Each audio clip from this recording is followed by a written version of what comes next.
Inicialmente, quero dizer que este vídeo foi produzido exclusivamente para os estudantes inscritos na disciplina ICS-F78, Tópicos de Histologia 3 Online, do Departamento de Biomorfologia do ICS-UFBA, não havendo autorização para reprodução total ou parcial, disponibilização em domínio público e transmissão para terceiros.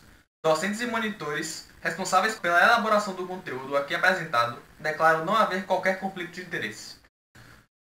Olá, alunos de Tópicos de Histologia 3 Online. Eu sou Diego Falcão Araújo, sou o monitor dessa matéria. E hoje vou apresentar para vocês uma correlação clínica e uma análise histopatológica da doença de Addison, ou como a gente conhece também, insuficiência adrenal primária. Então, para começar, dando uma introdução na correlação, a doença de Addison é o nome dado à insuficiência adrenal primária, em homenagem ao cirurgião britânico Thomas Addison, que foi o primeiro médico a identificar esse quadro no hospital. Essa insuficiência se trata justamente da baixa produção e secreção dos glicocorticoides e mineralocorticoides da região produzida, claro, na região cortical das glândulas suprarrenais ou adrenais. E essa é referida como insuficiência primária porque o problema está diretamente na glândula. Então é primária a glândula. Já a insuficiência secundária, que não é o caso da aula de hoje, ela está relacionada a uma baixa produção do ACTH pela hipófise. Vocês viram na aula que quem estimula a produção dos hormônios corticais é o ACTH produzido lá na hipófise. Então, no caso de uma deficiência na hipófise, seria uma insuficiência adrenal secundária, porque é secundária à glândula. Bom, esse quadro pode ocorrer tanto por uma destruição do tecido adrenal, quanto por um caso que já é mais raro, que eu vou explicar mais na frente, que é a falta da enzima que participa da cadeia de produção desses hormônios. E em questões epidemiológicas, acomete mais as mulheres do que os homens, numa relação de 2,6 mulheres a cada um homem acometido, e também está mais presente em indivíduos entre 20 e 40 anos. Mas também, crianças podem apresentar esse quadro, é uma área bem estudada também, questão pediátrica.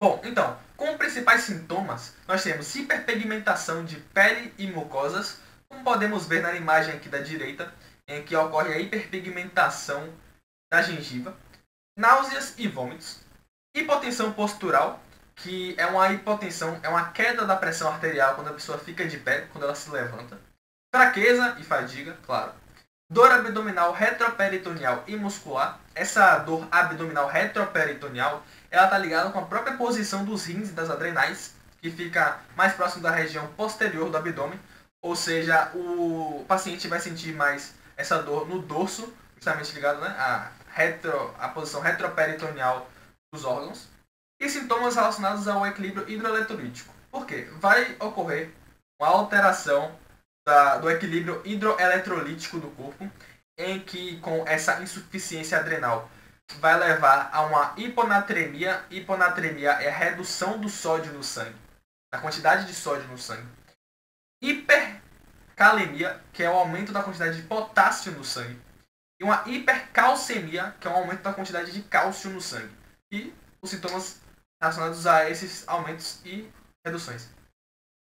O quadro também pode se agravar em uma forma mais aguda, gerando hipotensão, não mais postural, não tem mais dependência de como a pessoa está em questão da postura, desidratação e hipoglicemia. Então, quanto à fisiopatologia, inicialmente eu vou trazer para vocês aqui etiologias relacionadas à destruição do tecido da adrenal.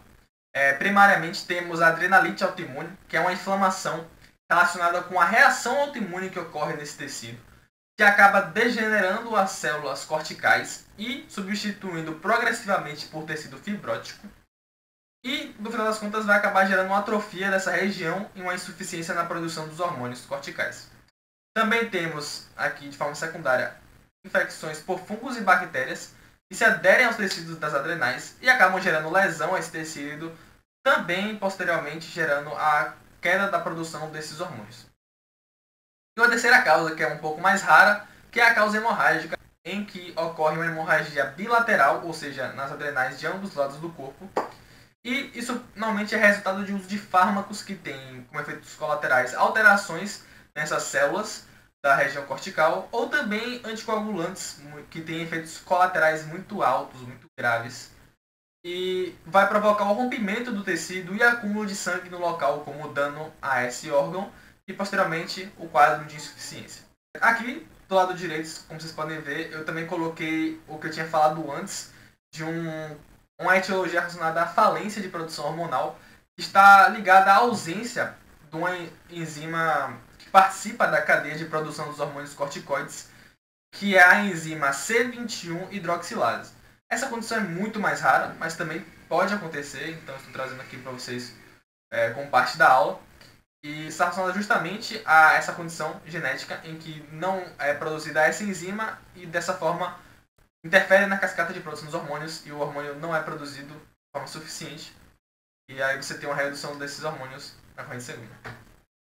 Lembrando que, independente da etiologia, quando o acometimento gera alterações metabólicas que são prejudiciais à vida, gera-se o quadro de insuficiência adrenal aguda, que é muito perigosa e precisa ser tratada com urgência pelo médico para que o paciente não venha a óbito.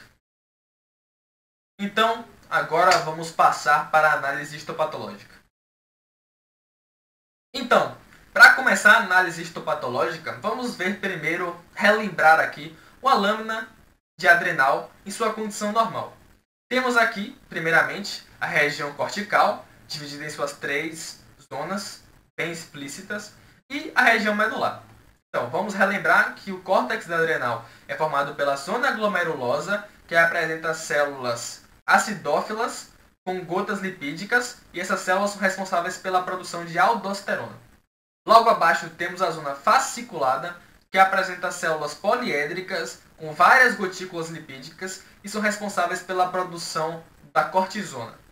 E por fim, temos a zona reticulada, que apresenta células menores e mais acidófilas e são responsáveis pela produção do hormônio precursor da testosterona.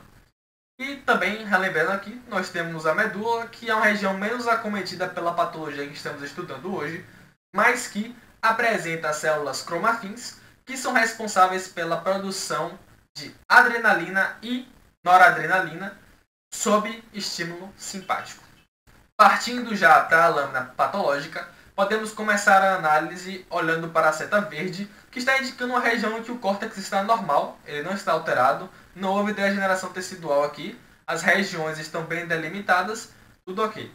Já passando para as setas vermelhas, a gente pode ver que houve uma redução, uma atrofia bem grande aqui da região cortical, justamente relacionado às lesões geradas pelas diversas etiologias que eu mostrei anteriormente, que vão levar depois a uma insuficiência na produção hormonal, porque como você pode ver aqui, reduziu muito o número de células que vão produzir os hormônios corticais. E um extra aqui, que também pode ocorrer nessa patologia, que está indicado pela seta azul, em que eu botei inclusive uma legenda, são as calcificações na região medular. Essas calcificações, elas são já secundárias à lesão. Com a lesão, você tem uma substituição progressiva das células específicas do tecido que estamos estudando, que no caso aqui é adrenal, por tecido fibrótico. E já uma parte mais secundária a essa lesão é a calcificação dessa região. Isso vocês vão ver em vários tipos de lesões, como por exemplo uma glomerulonefrite pós-estreptocócica. Você vai ver que vai ocorrer a lesão de um tecido, já aí no caso do glomérulo, não é dessa aula que tem a ver, mas vai ocorrer a lesão do tecido e vai começar a aparecer tecido fibrótico no lugar. Continuando a análise, temos agora duas lâminas seguindo o mesmo princípio, à esquerda a lâmina normal, à direita a lâmina patológica, só que agora em maior aumento. E comparando as duas, além de ver de novo as camadas da zona cortical bem separadas, bem divididas de acordo com suas células e sua coloração, nós temos também na direita aqui outra lâmina patológica, que podemos analisar que também há uma atrofia da região cortical, mais explícita, não na seta verde onde estaria referindo a atrofia, mas aqui na direita a gente consegue ver mais claramente essa atrofia da região cortical. E também podemos ver de novo pelas setas azuis as calcificações medulares, como já expliquei a você, que são questões secundárias à degeneração tecidual, próximos da região reticulada.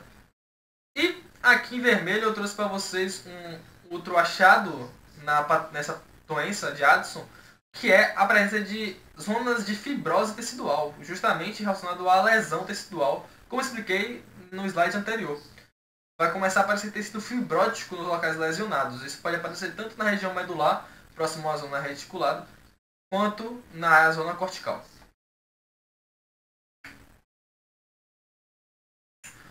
Bom, quanto ao diagnóstico. O diagnóstico dessa doença é feito pelos 3 pilares que vocês estão vendo aí no slide. Inicialmente, o diagnóstico da doença é feito com a boa anamnese, um exame físico minucioso, que nos permite analisar corretamente os sinais e sintomas, dos que eu já falei no slide de sinais e sintomas. Também é feito o exame laboratorial, como uma amostra de sangue, para dosar o ACTH e os glicocorticoides. Lembrando que enquanto os glicocorticoides vão se apresentar reduzidos, o ACTH vai se apresentar aumentado, por causa justamente da baixa intensidade do feedback negativo, pois são os glicocorticoides que indicam a hipófise que não é necessário mais produzir o ACTH em grandes quantidades para estimular a adrenal.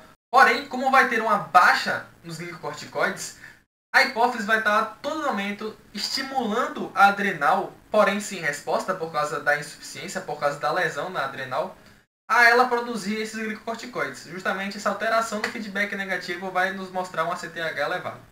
E o terceiro pilar, que também pode ser usado, que é o teste dinâmico de ACTH, que consiste em você injetar no paciente um ACTH exógeno e, antes da injeção nesse paciente de ACTH exógeno, você vai fazer uma dosagem dos glicocorticoides com uma amostra controle, vai fazer a injeção do ACTH exógeno e, após a injeção desse ACTH exógeno, dado um intervalo para poder ocorrer a produção dos glicocorticoides, você vai novamente dosar os glicocorticoides. Se houve uma resposta ao ACTH, não é um indicativo de insuficiência adrenal. Porém, se não houve resposta suficiente à administração de ACTH exógeno, isso é um indicativo de lesão adrenal e de insuficiência adrenal primária. Além disso, você também pode solicitar, por exemplo, um exame de imagem, que é a tomografia computadorizada das adrenais, sem contraste, para auxiliar no diagnóstico. Então, como tratamento, nós temos justamente a reposição desses hormônios que estão produzidos de forma insuficiente, por meio da receita de hidrocortisona, no caso para repor os glicocorticoides, ou a fludrocortisona, para o caso de repor os mineralocorticoides. Também, em casos de insuficiência adrenal aguda, nós temos que reverter a hipotensão, reverter a desidratação e a hipoglicemia. Lembrando também que, como eu já mostrei, tem algumas etiologias que estão ligadas a infecções fúngicas e bacterianas. Caso essa infecção fúngica ou bacteriana esteja acontecendo simultaneamente à insuficiência adrenal, ela também vai ser tratada. Então, chegamos ao final da aula. Aqui estão as referências. Obrigado por assistir. Qualquer dúvida, qualquer coisa que vocês queiram aprofundar, podem entrar em contato comigo pelo Moodle, pela própria plataforma do Moodle. No mais, fiquem bem. Até a próxima aula. Lavem as mãos e usem máscara. Valeu!